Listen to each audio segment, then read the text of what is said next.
What is up, everybody? So, before we get into episode 2, I just wanted to say that we had some technical difficulties while filming this episode. We really did. We had some car camera mount issues, we had some glare issues, all things because we were filming in the car, and I have learned so many lessons, and I promise you that I will take note and apply them for future episodes. So please bear with us as we continue to find our stride. Also, I promise that we have ordered a camera mount for the car. So that's it. Enough preamble about episode 2.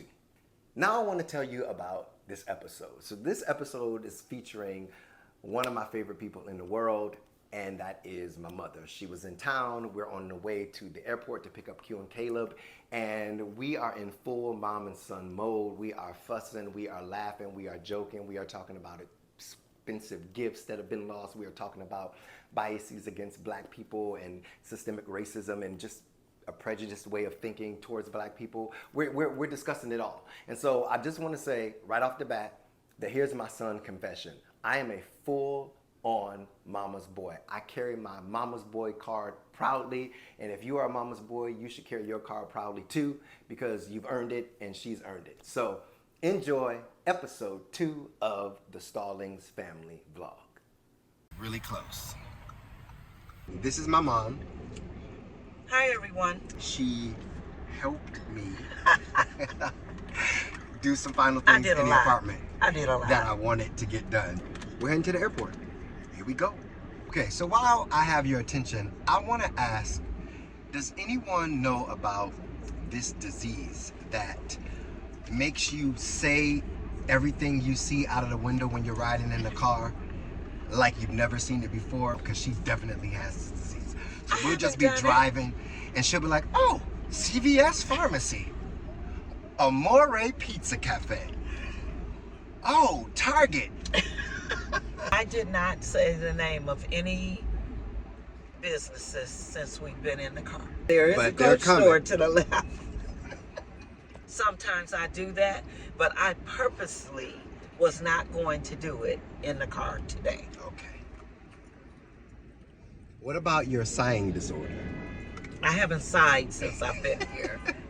My grandson Everything does is it. My grandson picked it up. She'll just be sitting over by herself, reading a book. It's not a disease. I mean, somebody has studied it somewhere. Like, It's you can't be the the only sighing disease is the equivalent of somebody going, Every now and then, I might go. See, she was about to do it naturally just then. No, I wasn't. I was just giving a demonstration. Okay. Because they're not going to know what you're talking about. Because nobody talks about their mother I'll get it on when camera. she does a sigh. I'll get it on camera. Okay, let's talk about people losing expensive gifts. Yes. That you give them. Yes. Like Tiffany's charms. Oh. Tiffany charms. What else have I got? How about that compared to losing a Corvette? I did not lose Okay, the Corvette. he lost my car. I did not lose the Corvette. And the Corvette was stolen. No, It was. oh, it was stolen. It was kind of stolen. No, it's no It was- such thing as kind of Yes, stolen. it was taken illegally from a residence where it was parked and being watched by a friend of mine. They took the Corvette, and by the time my friend realized that they sold the Corvette to somebody in the shop, we found that out. So they stole it. But and here's the thing. your papers were I in the glove gave him compartment. all their information. So, black man driving a Corvette. That doesn't have young anything black, to do with it. I just didn't want him to encounter That the doesn't have police, anything to do with it. And then it was going to be a problem. He didn't have sense enough to take the paperwork out of the glove compartment. If the paperwork was out of, if the paperwork, okay, let's They get wouldn't this have been together. able to sell If my the paperwork car. was not in the car, then we wouldn't have had any legal ground. But the fact that the paperwork was in the car, No, I which wouldn't have had means the paperwork. that no, listen, which means your address and everything. They sold the car saying that the car was abandoned. It wasn't abandoned. So if they had tried to find the owner would have said, no, my car isn't abandoned, and they didn't do that. So They just sold it. So they when stole it. When they sold it, They stole They sold. stole it. They sold it. Well, anyway, it was in his possession, and he lost my car. It wasn't actually in my possession. Listen, I live in Michigan, and everybody I know that lives in a condo, they have an attached garage. Well, so I didn't know. Well, we were in Michigan. I know, but you told me the car was being stored at the condo. The car was where so it was. why would I not think it was in somebody's garage? The car was It's a Corvette. It was in a parking garage. And it was there for over a year. And it was being checked on. But then the battery died. And when the battery died, the person who was watching the car stopped checking on the car because the battery was dead. She would pull it out, move it around, all this stuff. So I finally got the battery. I got another friend to go to the car to put the battery in, and when he contacted my friend who was watching the car, she went up to get the car and the car was gone.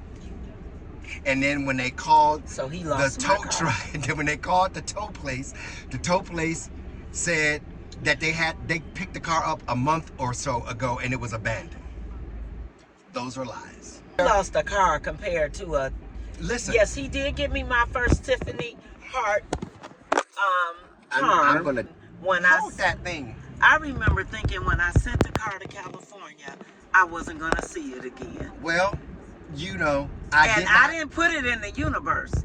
I just had a feeling. You did. One thing. Then the owner, I didn't lose the person who was watching my car, they took her fiance's car, and he was parked there. And so when she went to the what is it called, the impound? Yeah. Listen, she goes to the impound now in person with her husband's car, and she inquires about the Corvette. She just said, yeah, I heard that somebody lost their Corvette, or you guys took it. And he told her, oh yeah, we sold that to somebody in the impound.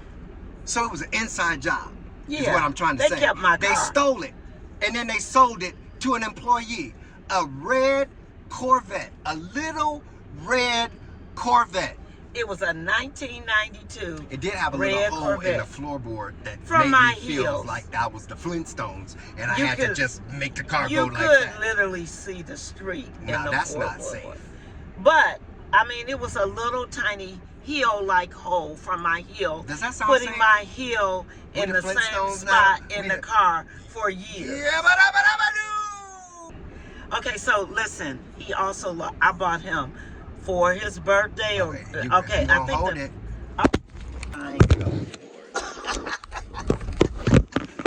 I bought him Gucci sunglasses. That was my first designer purchase ever in life. It wasn't for me. It was for my son. That was your first purchase? Yes. That's not true. You had Louis Vuitton purses. Oh, I forgot. Oh, okay. I did. But and anyway. Coach purses and... Well, designer. But anyway, I bought him sunglasses. He lost them.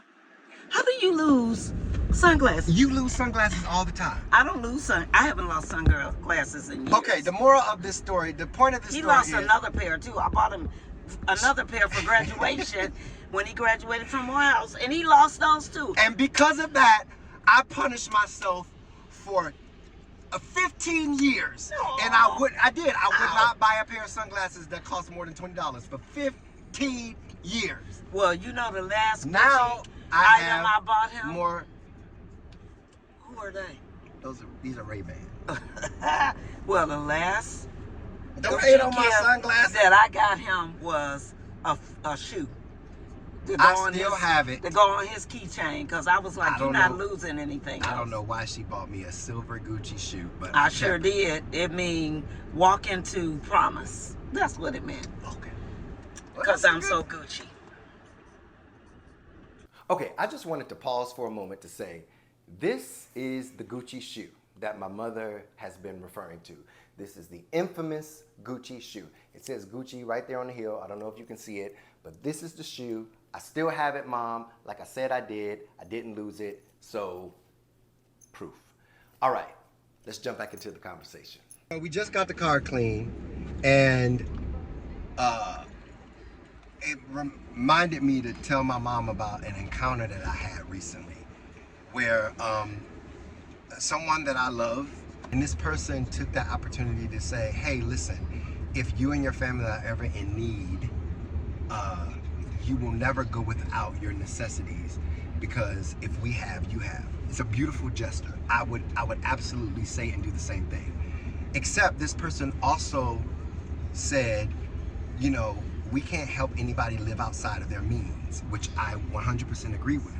But then they said, I mean, because like you have your car and they named something else. And it kind of implies. Okay, since the camera was, doing what it was doing, I just want to take a moment to say, I'm going to pick up this story, but I want to reiterate that this person is someone that I hold in high regard. I love them, I respect them, and I'm really grateful for their friendship. I've been accused of being too nice and too forgiving, and that's okay. Maybe I am, but I just believe in maintaining good relationships. And if you have a disagreement or you have something that you want to discuss, you should be able to discuss it and move on, and nobody should be judged by their worst moment or something that they said that they wish they could take back. That's how I kind of live my life. And so in regards to this, conversation that we're talking about, that's how I feel. I feel like, yeah, this was a beautiful gesture. This person was letting me and my family know that if we were ever in need, they had our back. And I believe them. And I really appreciate that. But then there was like this sting of like, the comment about our car, and the second thing was our wedding. And they were both said in the context of living outside of your means. And I just feel like there were so many conversations that must have been had in their home about our car and how much our wedding cost and how much our car payment is and why did they get that kind of car and can they afford it, and all of these questions that are really no one's business and are unnecessary. Like, if you want to help somebody, then you should help them. And if your help has conditions, that's okay too, because it's your help, it's your provision. So how you use it is up to you. But as a recipient of the gesture and then the dig, I just wanted to talk about it because it affected me. It took me back, I was taken aback by it. I was really caught off guard. And in my mind, I was thinking, like, what? Like, this is what they think of us, and they think we don't know how to manage our money. They think we're living outside of our means. Like, do they think we're trying to keep up with them or compete with someone else? Like, none of that stuff is happening. So I wanted to talk to my wife about it, and I did. I talked to my mother about it, obviously. And it was something that, it pricked me. So that's why we're discussing it now, because I think it comes from this belief, deep-seated belief that somehow brown people, and I should say that this was a brown person, but still sometimes black people specifically are not allowed to want nice things and to aspire to have great things or go to far off places or have extravagant weddings without being opulent, without being the kind of person that's trying to keep up with the Joneses or just living outside of their means. I just don't think that other races get the same implication as easily. So I wanted to talk about that because it happened and I was dealing with it for a few days, and obviously me and my mom were talking about it, and now we're talking about it. And yeah, I mean, it's there's no love lost. I love this person. I will keep loving this person, and maybe we'll talk about it. Maybe we won't, but I've gotten it off my chest, and that's the most important thing. So now let's jump back into the conversation because I got another example. One time I had a roommate, and I mentioned the fact that my mom had a Corvette. We talked about the Corvette already. And he said to me, black people and their opulence. And I was like, what? We weren't roommates for very long after that. But the implication that black people can't afford, nor should they have nice things. Luxury and if items. they have it, they're being opulent instead of just saving money for what they want. My mother has always saved money so that she can get the car that she wanted. Always. That was, again, this systemic, internalized, white is better and black people, like, I don't even think people understand it. And then she told me this story about her Corvette. So I was working at a place. So I decided I'm going to drive my Corvette to work today. But you said you hadn't been driving your Corvette. I hadn't been driving it to work because I didn't want to drive it to work because I felt like the people that controlled my salary increases would feel like they didn't have to give me an increase. That's crazy. So anyway, this particular day, I drove the Corvette to work, and this lady saw me, and she waited for me to enter into the hospital. From the garage where she From saw the you pull parking in. structure. And she had her arms folded and she was tapping her foot. Like I had done something to her or somebody had done something to her. So when I got in front of the cafeteria, she said, well, I saw you come in and evidently we are paying you too much. Pause. WTF, because my mother is in the car with me. In what world is it any of your business what kind of car I drive and what I do with my money? Well, here's the thing.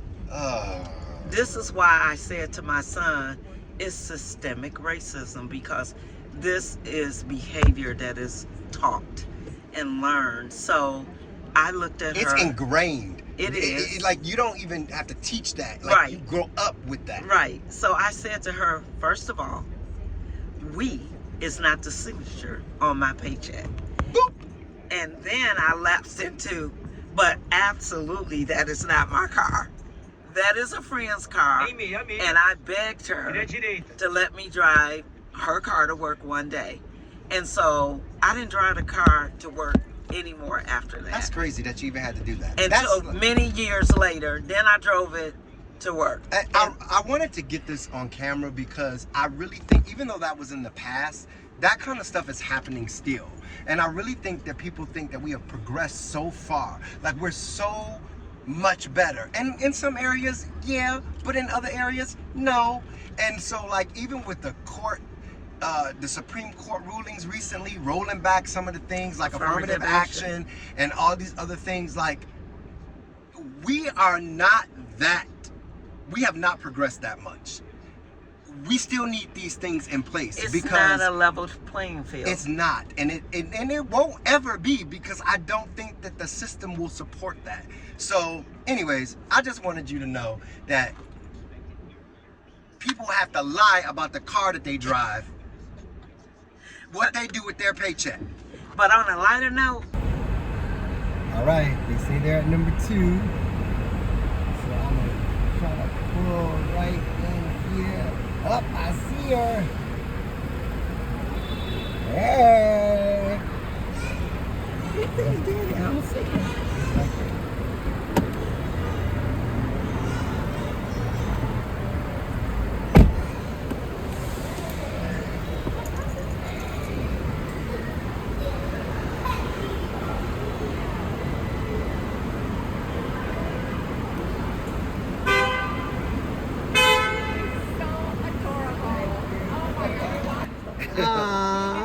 Thank you, baby. Good to see you. Want to ride in front? I miss you, Caleb. It's so good to see you.